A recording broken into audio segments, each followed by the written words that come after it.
All right. Happy Tuesday and welcome. It's really nice to see everybody today and all the wonderful things that are making you all happy. So thanks for joining us right before a long weekend.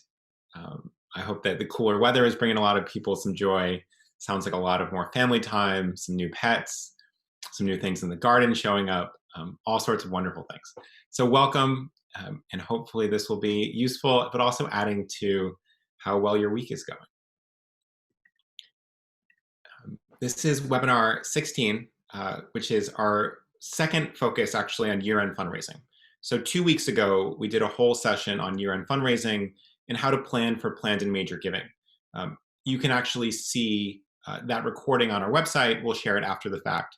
So if you didn't make it to part one, this part will work as a standalone session. So don't feel like you're going to be wildly behind and confused. But if you did want to go back and check it out, it should be really helpful, and this will not be redundant.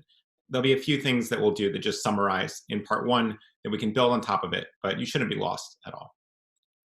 If people do have questions throughout this, feel free to just pop them in, not into the chat, because there are so many folks here. We're expecting about 500 attendees. So rather than things getting lost in the chat, there's a special Q&A function either at the top or the bottom of your screen, and just drop a question there. And that way we'll make sure to see it. We'll answer as many as we can as the session goes on. So welcome again. Really, really glad you're here. A quick note, as usual, we put a lot of work into this, and specifically my colleague Simone has done all the legwork to get this done well in advance. So this class is CFRE approved for 1.0 credits. So hopefully this will continue to build on your career advancement and your certification there. Some folks have asked about, well, how do I get CFRE credit? Just go to the CRFE website if you are not necessarily in process here, and it's a certification for folks. So we don't have any formal relationship with them, but they seem like really wonderful people. And if you want to do more to advance your career and to really sort of create that certification and that credential, that's where you should go. We've added a question to the survey to certify participation. On the rare occurrence that your CFRE credits get audited, we'll have some backup. That's pretty unusual. And then the last thing to note is that we're finalizing an end of year giving guide, and we're about to release our 2020 planned giving report. So a lot of folks on our team have done a ton of work there. And just make a quick note in the survey that, yes, I want to receive these, and we'll email them out to you when that happens. So welcome again, and excited to get started. On today's agenda, we'll do intros. We'll summarize some of the trends that we looked at in part one, and then we'll look at deep dives into two additional trends that are really going to affect planned giving, major giving, nonprofits overall in the next few months. We'll walk through in pretty significant detail 4 more strategies for effective year-end fundraising. And we'll try to get as tactical as possible so that you can just implement these right away. We'll talk through some more ideas from the community, and then as usual, we'll do some next steps and questions and answers. So feel free to pop in as many questions as you have, even if they're not totally related to the topic. If there's something you're dying to hear about or just want an additional perspective on, feel free to note that as well. All right, so many of you know this, but we do have a lot of new folks this time as well. My name is Patrick. I am really lucky to be the co-founder and co-CEO of a company called FreeWill, alongside my brilliant, wonderful, thoughtful co-founder, Jenny Schiass-Spradling. And so we're building, all these sessions are usually run by me, but we're building on the collective wisdom of not just Jenny, but also a really wonderful team. So there are probably a couple of FreeWill folks listening, and just a huge shout out to all of your hard work. I'm typically based in New York, now around the country. We just hit about $1.7 billion in total giving, a mix of bequest commitments, QCDs, stocks, et cetera, really with the focus of trying to make life easier for nonprofit professionals, but also easier for donors. We think that the most important gifts shouldn't be so much harder than relatively less important gifts. So a lot of our work has been there, and excited to share it with many of you who are partners on the phone as well. So we asked how your week was going, and we've been doing this since the beginning of the pandemic, and you can see a lot of different things are happening.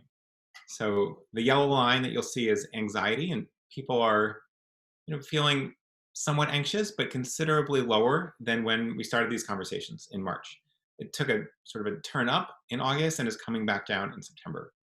Happiness has dropped a little bit from last week, People feeling eager or energized has dripped a little bit, and loneliness is kept constant. So I'm hopeful that a long weekend will give everyone a deep breath and some respite, and hopefully we'll see some of these numbers tick up in the right direction or down for others as well.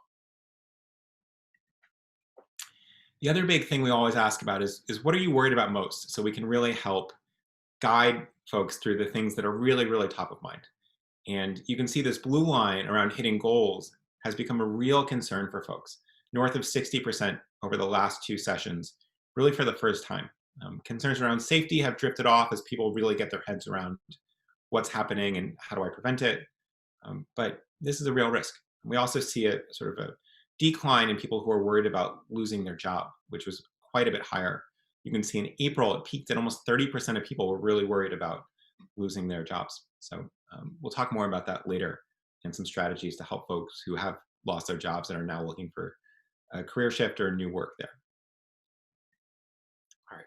Feedback from last week, I just wanted to share a few things that we heard and built on in this session.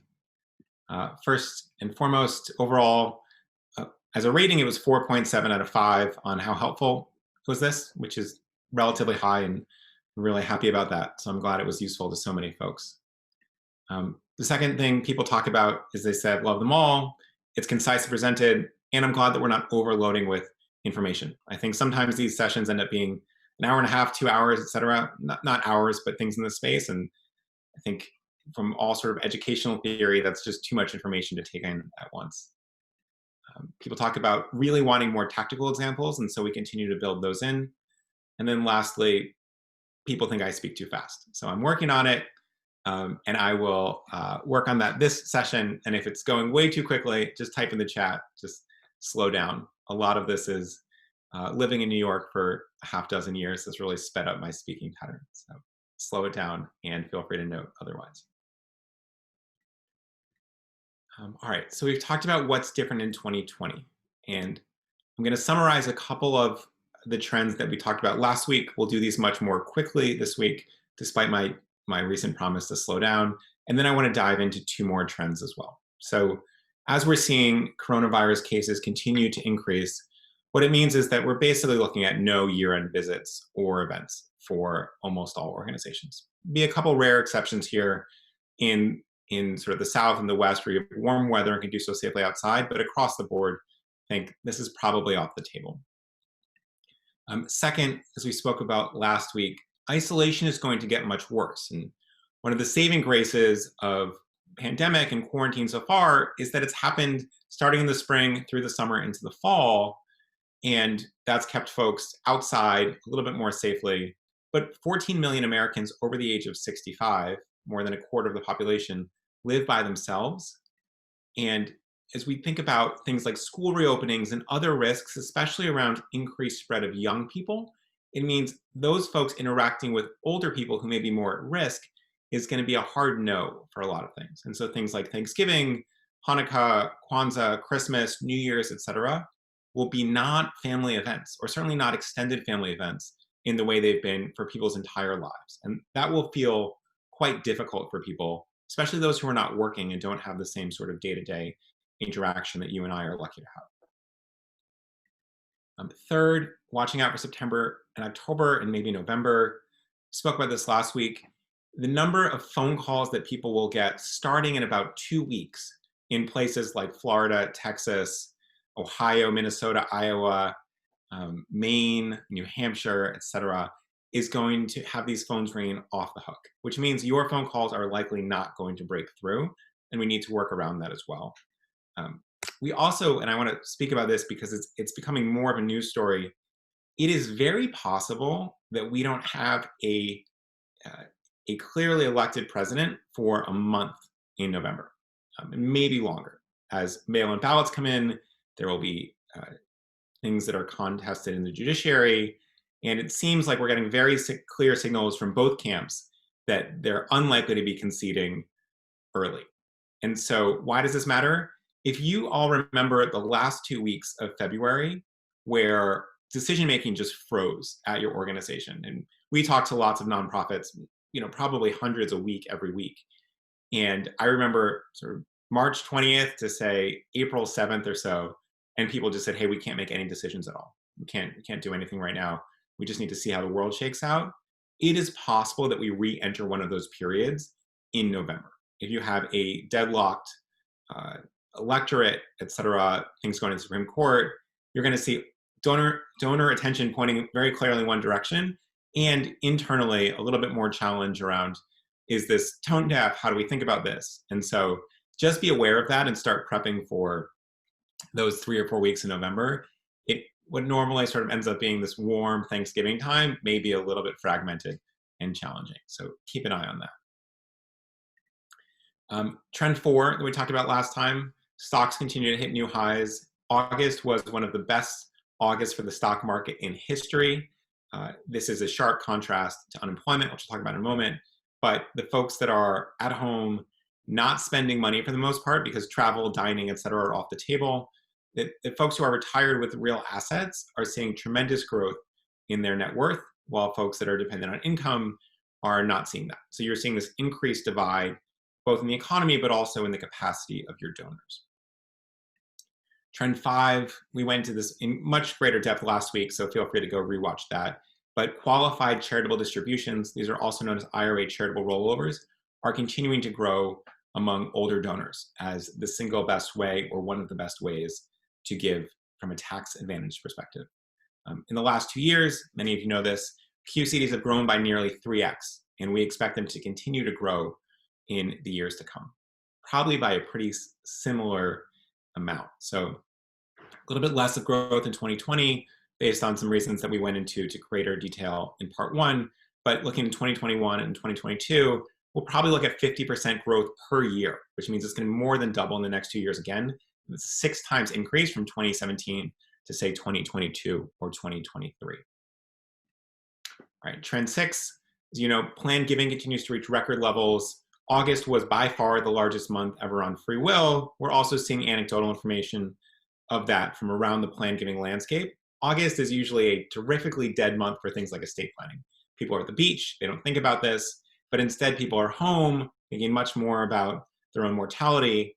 And so if you can be front of mind for donors right now, you may reap massive rewards for decades to come. So that's what we talked about last week. I wanted to summarize it so we're all on the same page.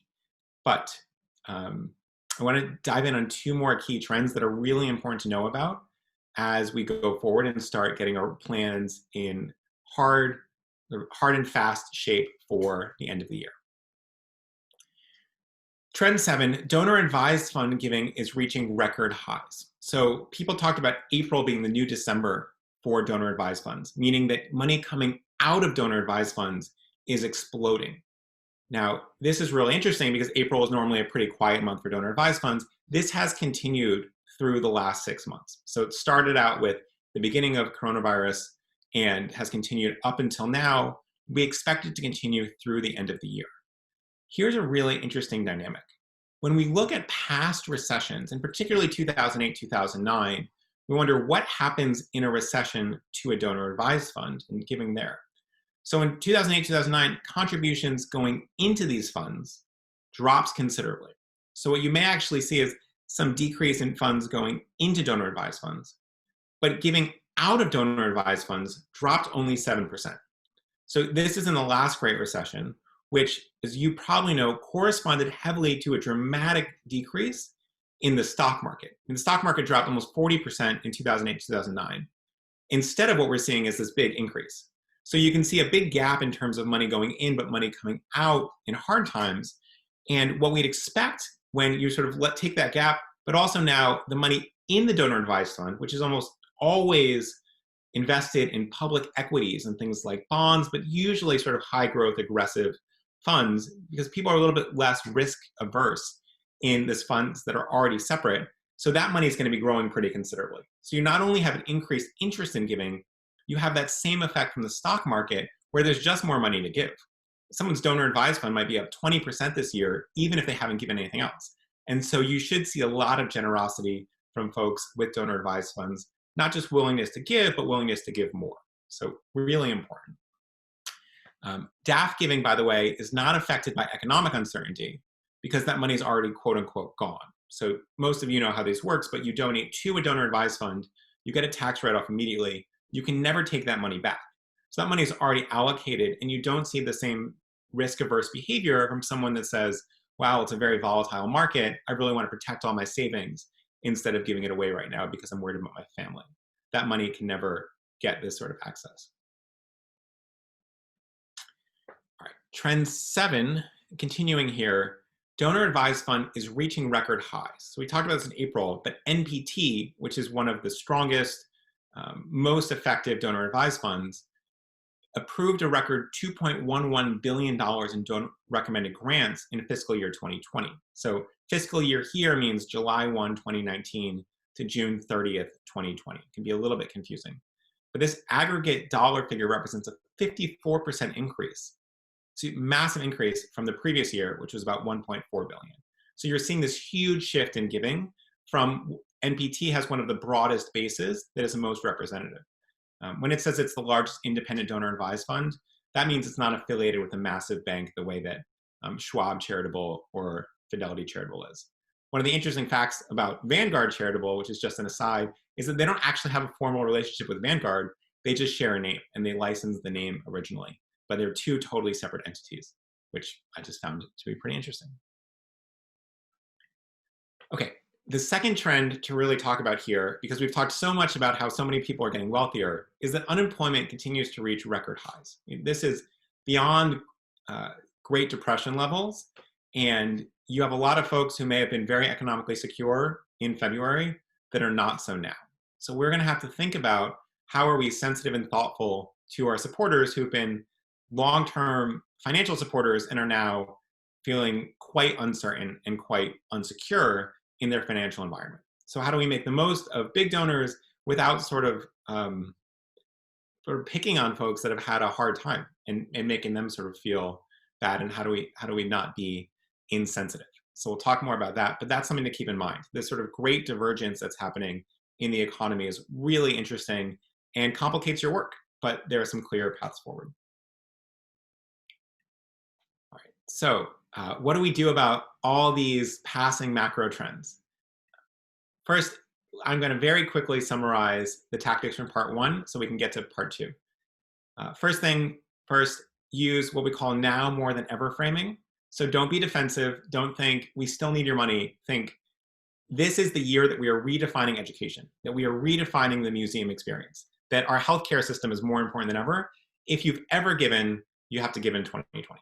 So that sort of offensive messaging is really, really powerful and will put people in a vastly different mindset.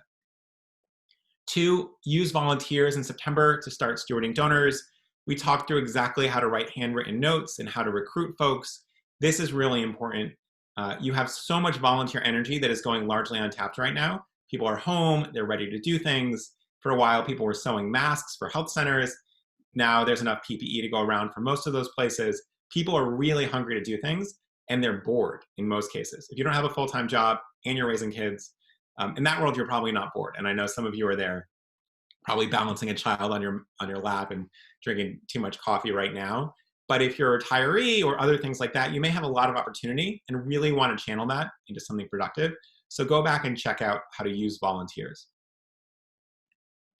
Third, you want to ask donors for advice now. We need to really get people in the mind of end-of-year giving, especially if we're going to get this sort of whiplash effect around the election, which is going to take a lot of mind space and will probably be pretty depressing for some people.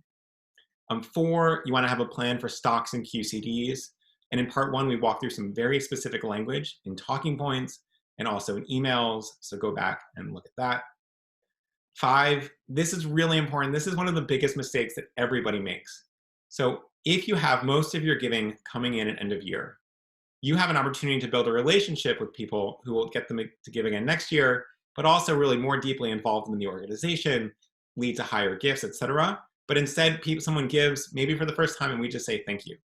So whenever someone's giving at end of year, you want to make sure you understand why, what else they're interested in, how they want to get involved, what motivates them, all these things. This is really, really important. It's probably the biggest missed opportunity that most nonprofits, biggest mistake that most nonprofits make around end of year giving. 6, Go big on Thanksgiving week. So Thanksgiving is going to be one of the last moments to steward people before you move to end of year giving. So this is not an ask. It's just a thank you. We're thinking of you. We talked through some tactics in part one. And Thanksgiving is going to be really lonely for a lot of folks for the reasons we spoke about earlier. So think about this. If you missed last week, go back. You can watch it on double speed on YouTube if it makes you happy. But there's some really helpful tips there as well.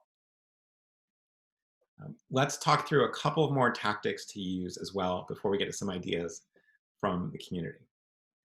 So this is, besides the post-gift survey, especially focused on planned and major giving, the single most effective thing. So if you only pay attention to 6 minutes in the whole session, focus on this, please. So donors frequently batch their end of year giving, meaning that donors aren't necessarily wondering if I'm going to give it all at the end of year. Instead, they're thinking, where do we go to? What you want to do is be the most front of mind going into Giving Tuesday and December as the top organization that donors want to give to. They're really not deciding, do I give it all? They're deciding whom and how much. And that how much isn't necessarily a fixed set. It could expand, but it matters to be top of mind going into those asks. You are going to be, if you as a donor are going to be barraged with asks, potentially also political at the same time, but huge amounts of mail, et cetera, and it's going to be overwhelming. So you need to break through before that happens. The single best way to do this is with what we call individual appreciations in November or October. Here's what that looks like. And we're going to dive into something called the reciprocity effect. So this is a psychological term. Some of you know it, some of you don't. It's really worth having front of mind as you think about how do we do effective stewardship. And so this is a bit longer, but I want to make sure we define it closely. So in social psychology, reciprocity is a social norm of responding to a positive action with another positive action, rewarding kind actions. This means that in response to friendly actions, people are frequently much nicer and more cooperative than they might be as predicted by a self-interest model, meaning they'll do more than is in their own self-interest because they really want to build that reciprocity. Now, conversely, and this is less important for you all, in response to hostile actions, they are frequently much more nasty and even brutal. You actually see a lot of this in world affairs where people are acting against their self-interest, but they want to be hostile because someone else has been hostile. So reciprocity effect, use it in your marriages, with your kids, etc., but particularly with donors as well. So what makes the reciprocity effect more or less powerful? When it's individualized. And so for you, that means don't just do something blanket nice to everybody. Think about how do I make it clear that this was specifically for this one donor. So you're not going to do this for 10,000 donors or 20,000 people on your email list, but if you're picking out the top 200, maybe everyone in your legacy society and all your major donors, this is a really key moment. It's better when it's unexpected. And what I mean by that is if people start baking it in to their sort of annual expectations or just the flow of things. Like at this point, you expect to get an email around Giving Tuesday, and so it doesn't create any level of surprise. What happens with unexpected things, and this is both true for good things and bad things, is that they're far more memorable than something you expect. And the surprise actually creates new neural pathways to really help reshape the way you think about something and has a much longer lasting effect than something that you might expect would happen. One key thing here, as we think about individualization, it is significantly better than expenses. Why? People value things that they don't have. So a lot of times, organizations will send a really nice bottle of wine to a major donor. That's great. It's not a bad thing, but presumably a major donor already has access to really nice bottles of wine. And instead what you want is something special that they don't actually have already. Specifically, things that cost a lot of money are going to be felt much more of a challenge to you and your organization, which isn't sort of rolling in cash, than it will be to the donor who has enough money that they're giving much of it away. So don't think about using expense as a way to signify importance. Think about using individualization as a way to experience importance. One other note is that what might be a really nice bottle of wine to you might be a normal Wednesday dinner table bottle to to a wealthy donor or one of your particularly large donors. So here's a couple of examples of what that actually looks like. And these are things that are going to be hyper memorable. And this actually comes from some of our thinking by listening to a lot of the examples that you all are sharing. So a member of your symphony records a 2-minute piece, maybe it's holiday themed, on a smartphone, and then that gets sent through you to the major donor. So that would say, Mr. and Mrs. Wilson, thank you for all your support about making the symphony possible. I'm delighted to play this for you.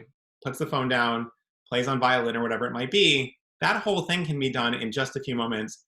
That symphony member might be able to do 50 of these in a day or 30 of these in a day and just has an enormous, enormous impact. Similarly, a minister or a religious figure, if that's the type of organization that you work with, might share a short personalized blessing via video.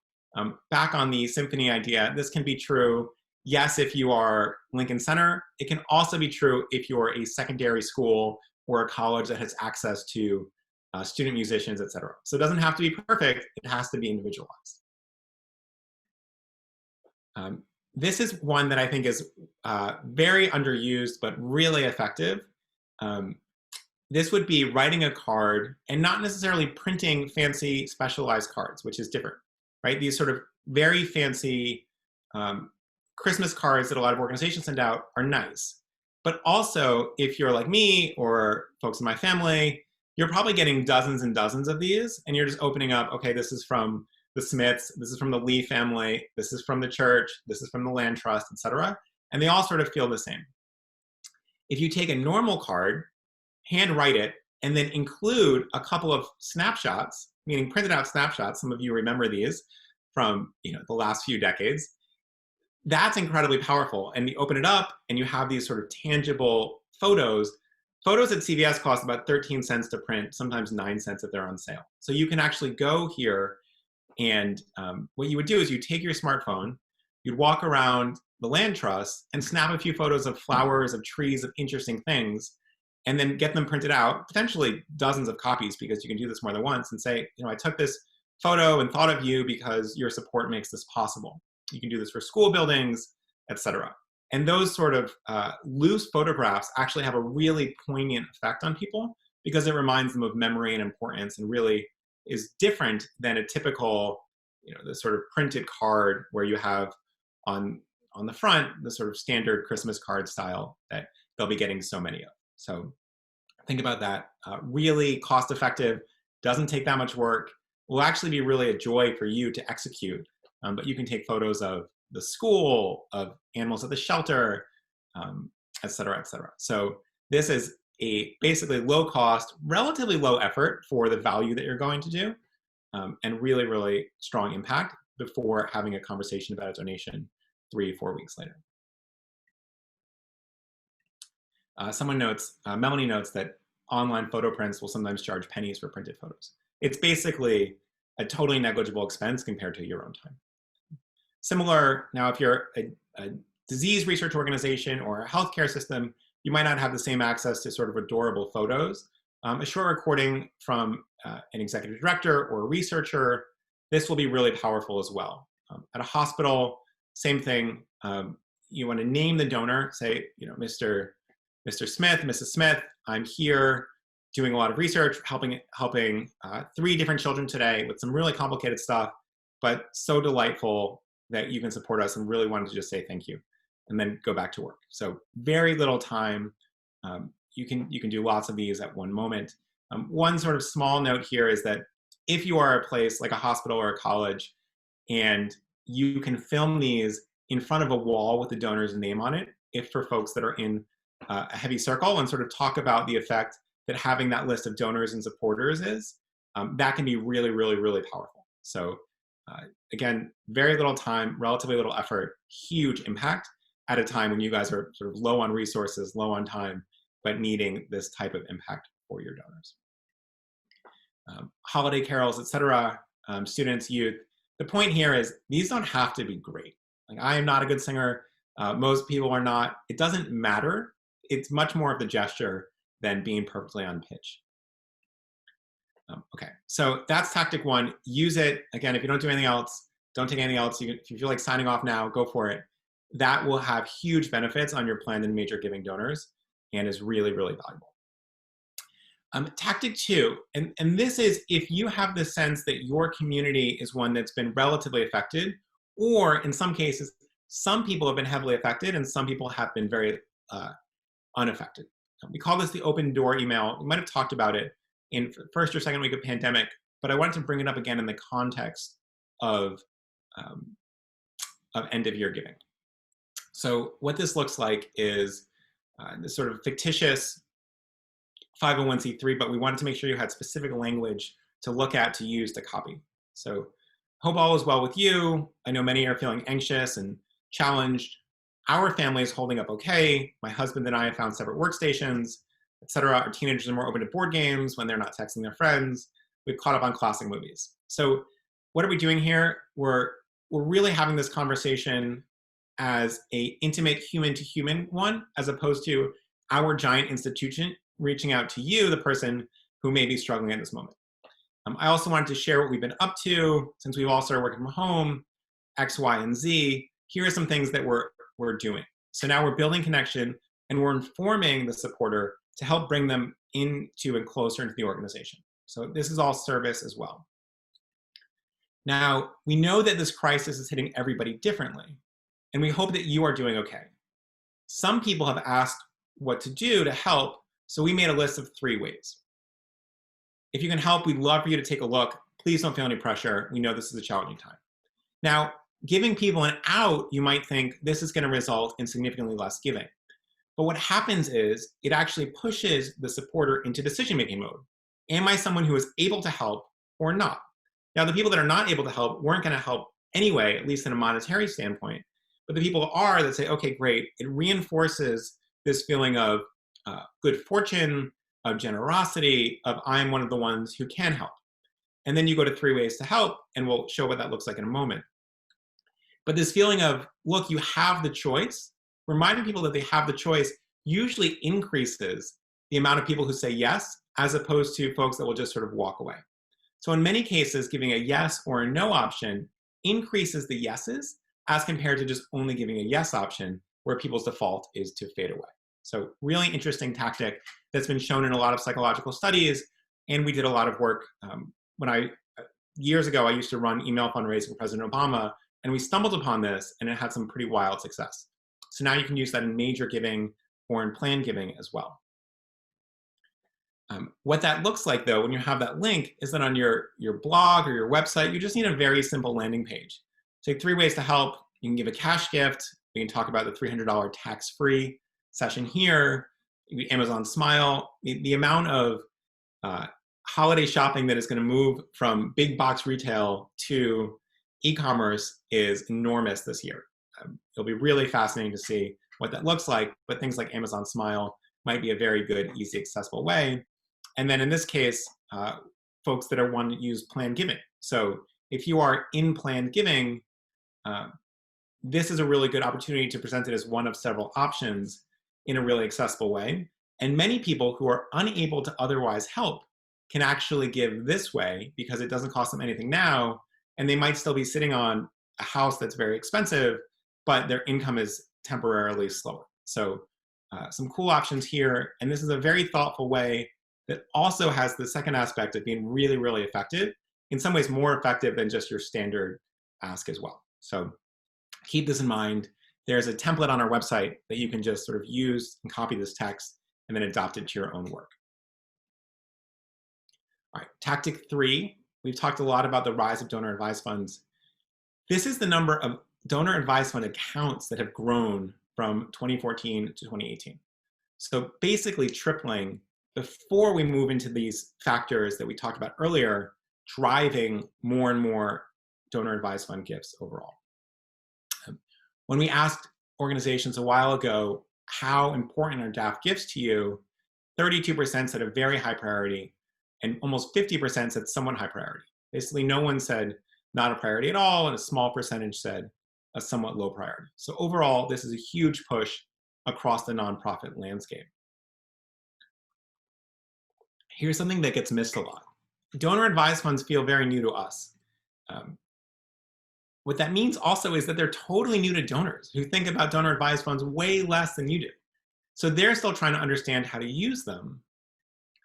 And you can shape behavior now on donor advised funds for next year and the year after and the years to come. So really important to get it right this year, not just because it's going to be a huge part of hitting your major giving goals, but also because if you can set yourself up now, you'll continue to be able to re-engage folks with donor advised funds and make the rest of your life a lot easier in this context. So how does that actually work? I mean, one of the biggest mysteries is who has a donor advised fund. Ways to get around this is on your checkout page, you should have a Give from my donor advised fund link that then comes to a page on your site that has some explanation on how to give this way.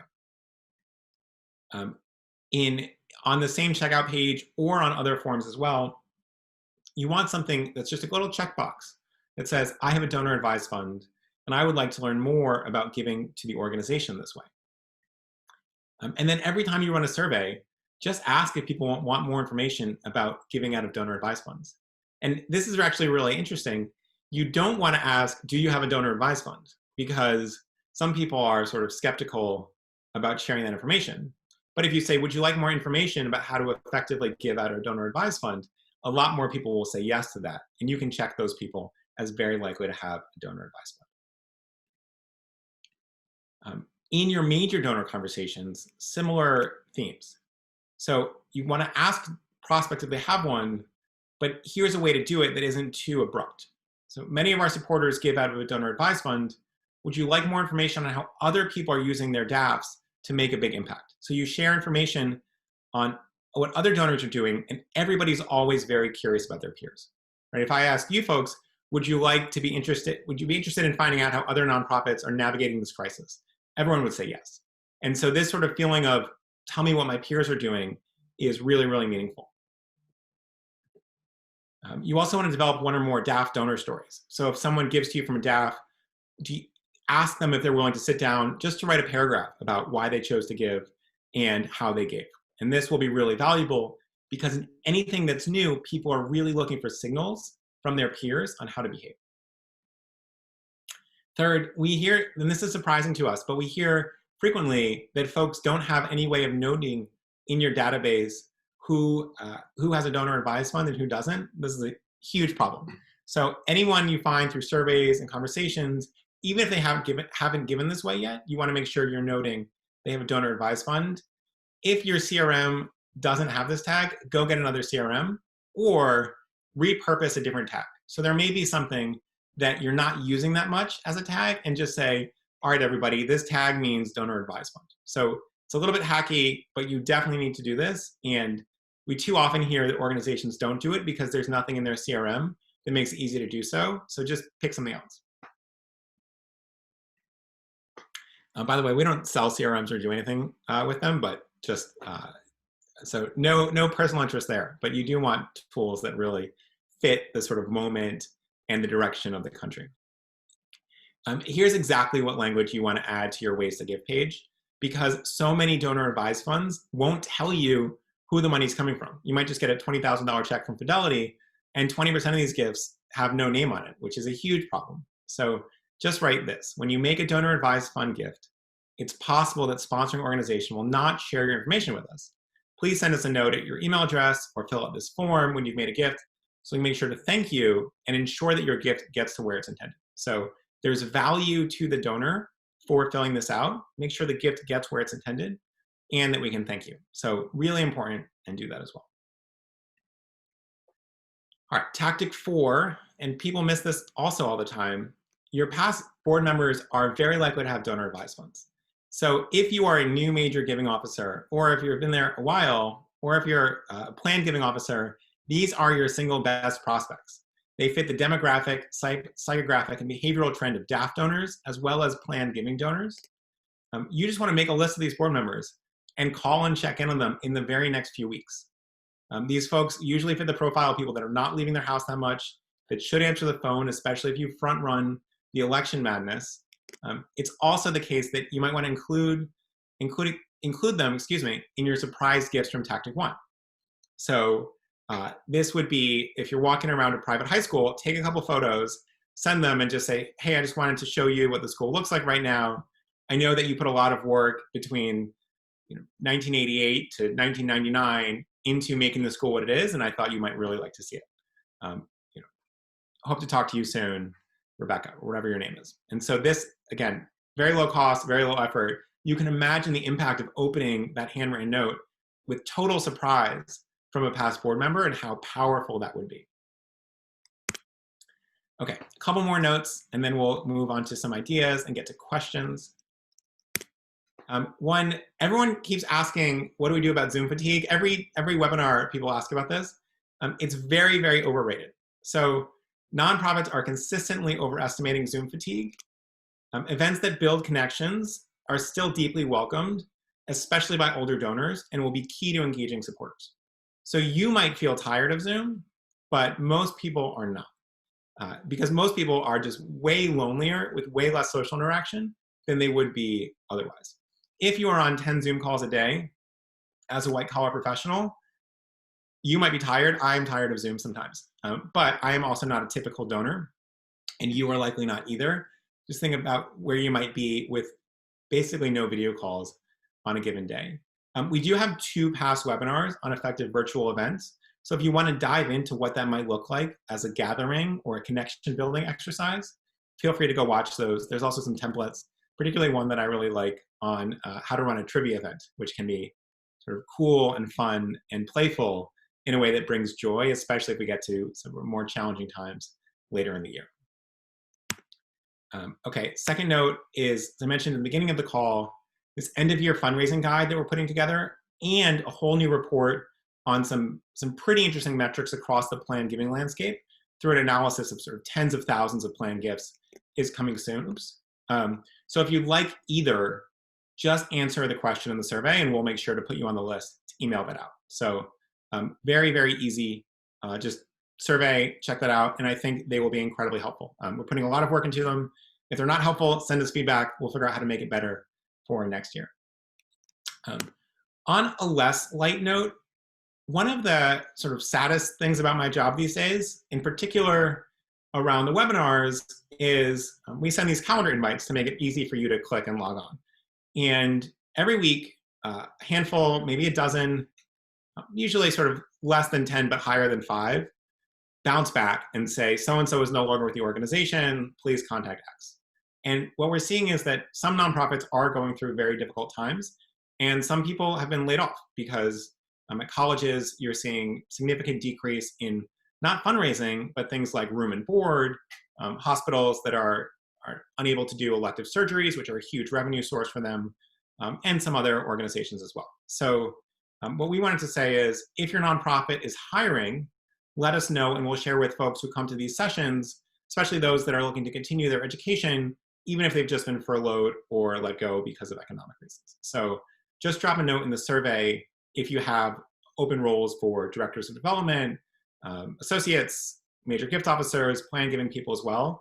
And we'll just use this to connect folks because we hear from a lot of folks that are looking, and we do know that some nonprofits are hiring as well. So please share those as a way to just help the community overall. And if you are looking, let us know and we'll try to be as helpful as possible as we connect these as well. Okay, so switching gears again to creative ideas, I wanted to share some cool things that we're seeing from around the community. Some of these won't be super applicable, but they'll be able to get your head rolling or your head spinning on what your organization might do that could be similar. So I love this from a San Francisco nonprofit. They have a green Christmas tree program. And what they do is they enable people or companies from the SF community to adopt a tree. So it's usually a 15-gallon pot, it's a tree, take them home for the holidays. These trees will eventually be planted on the streets of San Francisco, which is the mission to the organization.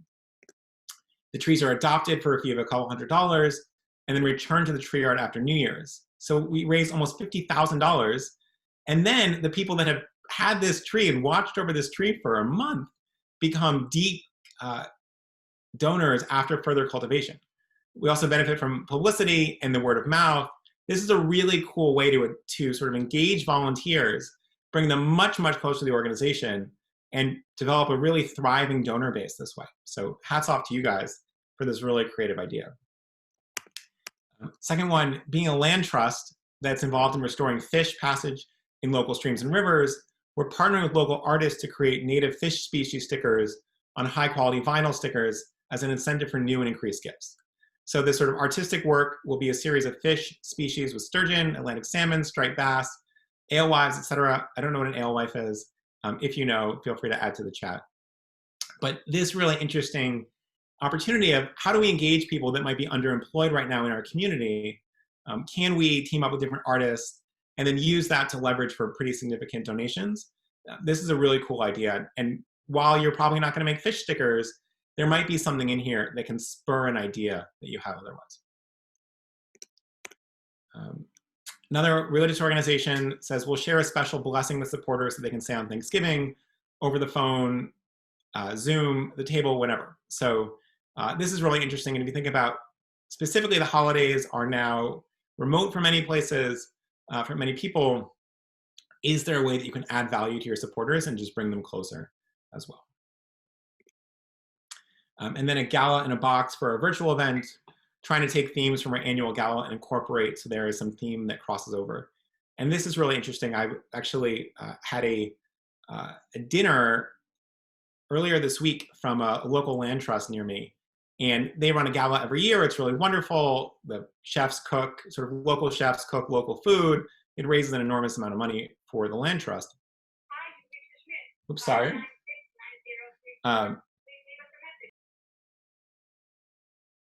My phone's ringing.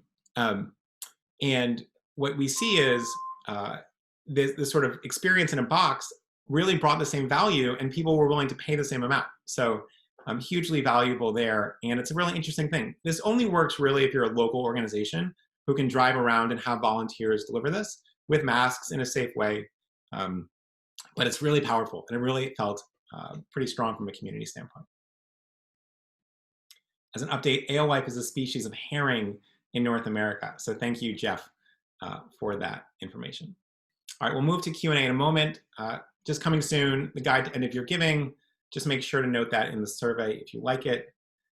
We're having a big group demo next Thursday, not this Thursday, which hopefully people will start to be fading into Labor Day weekend, but next Thursday at 1 p.m. if you'd like to come. And then let's just talk about next steps. So one, please fill out the survey in the Zoom chat, especially if you are on the end of year giving guide or the new planned giving report. Next webinar will be a deep dive into that planned giving report on September 15th. So 2 weeks from today. If you have any creative ideas that you want to share for future webinars, just email me, Patrick at FreeWill. And then just a big encouragement to have a wonderful Labor Day weekend. And also, as you look at the fall, plan some time off right now. So many people are taking too little vacation. And as it gets colder, you're going to want to you're going to have fewer excuses to do it. But think about with your families, with yourself, with your friends, block out some time now because otherwise it will be 3 months of straight work. And we know that you all need a mental break from time to time. And we're really focused on making sure our staff sign off, get offline, get out of work, get outdoors as much as possible, because otherwise the tendency is just to sort of work indefinitely. So have a wonderful weekend, and you can stick around for questions and hopefully some answers for about the next 5 or 10 minutes. Kate asks, by the way, how can we get recordings or notes of the prior sessions? So we'll send a recording of this session after the fact, and we can send a link to all other webinars, including part 1, but also those sessions on virtual events, which should be helpful. All right, so let's take a look at some questions. My colleague Simone has dropped the link in the chat, by the way, for past webinars. This is from David. If your general suggestion is to hold off on virtual Parlor meetings in the fall, when do you suggest resuming such activity? So I wouldn't suggest that you hold off on them. I would suggest that you think about scheduling them now before sort of election madness, get them on people's calendar, use things like text messages and email over phone calls to schedule them, but definitely continue to have it, especially if things sort of go wild. It may be a little bit harder to break through, but events that bring people connection and joy will be deeply, deeply welcomed. Is DAF giving bigger in April over a few years, or is this past April when folks are responding to COVID relief? This is this particular April. So it is less, April is usually a down month for donor advised fund gifts, and it speaks to how powerful the moment is for donors overall. So thank you for asking that clarifying question.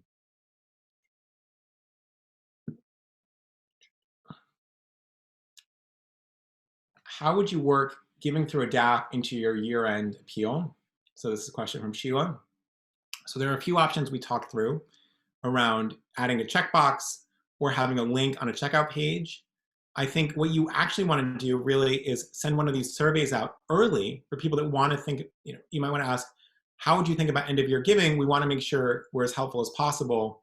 Give me information on a qualified charitable distribution, give me information on stocks, give me information on giving through a donor advised fund.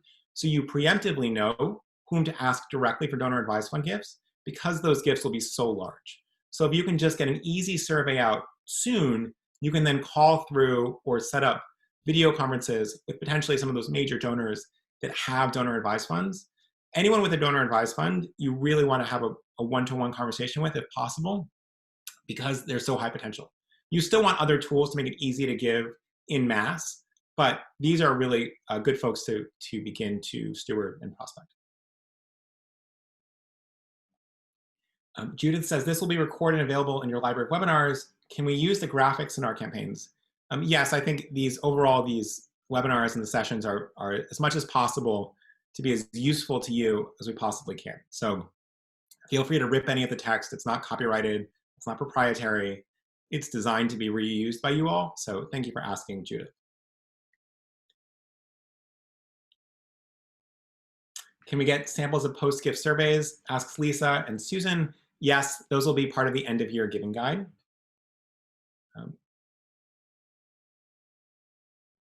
Do a few more questions. We are planning a stewardship mailing with a small art piece gift for our major donors, board and planned givers in September. To maximize the reciprocity effect, should we wait until October, November? It is true that the reciprocity effect will fade over time and has a half-life like anything else. If you have the option of delaying by 2 weeks, 3 weeks into early October, it's not a terrible idea. Now, it depends when your giving requests start, but you might want to have that sort of land about a month before you're going to be asking for gifts. 3 weeks, 5 weeks, all fine. If it's 4 months before, it's going to be a little bit trickier to really see that effect and the reciprocity effect. Chantal asks, if you're sending recorded videos from an ED, for example, do you have any free platforms you'd recommend? Chantal, you want to make this as easy as possible. So a simple YouTube link is more than fine. And what you want to do is when you upload that to YouTube, which is a fairly simple process, you want to mark it as unlisted. So you don't want to password protect it, because that will be a little bit confusing for some donors, but you don't want to make it publicly available so it just shows up for folks, after they watch a Taylor Swift video. Instead, what you want to do is create this unlisted where anyone with the link can watch it so they can share it with their friends and family, but not that it shows up publicly. So YouTube, very simple, very easy. Don't worry about getting too technically complicated here, because you want to keep it simple for you and for your donor.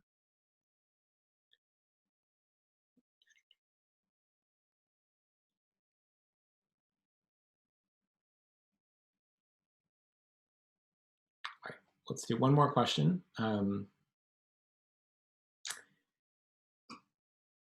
Debbie says, you talked about immediate gifts from donor advised funds. Any thoughts on how to discuss the idea of making organizations beneficiaries of DAF funds when the donor passes away? So great question, Debbie. I would say if you talk to someone who has a donor advised fund, you might say, here are a few things that you might not know about donor advised funds that other people do regularly. So it's really casting this as sharing what your peers are doing. You might say, did you know you can set up a recurring gift from a donor advised fund? It's really helpful for us to be able to plan ahead and maximize the impact of your gift, because we'll know about it ahead of time. Also, you have to create a designee in terms of for the donor advised fund in case you pass away. Would you like some more information on what that might look like? So you're really creating this offers of sharing more information based on what other people are doing. So let's wrap up there. I know a lot of folks have to get back to their next meeting, to feeding kids lunch, to walking the dog, etc. We know this is a hard time. So thank you so much for taking an hour to join us. And please have a really wonderful weekend. And we'll see you in 2 weeks. Hopefully everyone is rested and healthy and enjoying the early fall as well. So thank you again, and look forward to seeing you very soon.